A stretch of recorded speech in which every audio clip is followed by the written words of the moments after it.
At some point in the life of your security system, you may have to replace the batteries in your recessed door contacts.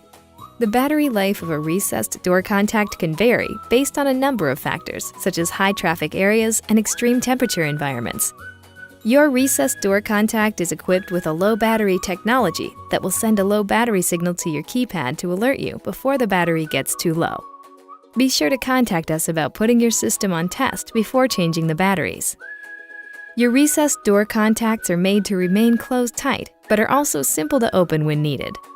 Remove the transmitter cap by inserting a small screwdriver into the notch in the cap and gently prying it off.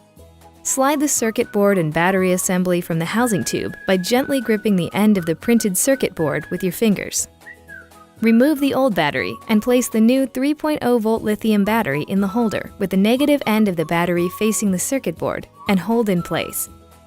Slide the circuit board and battery assembly into the housing.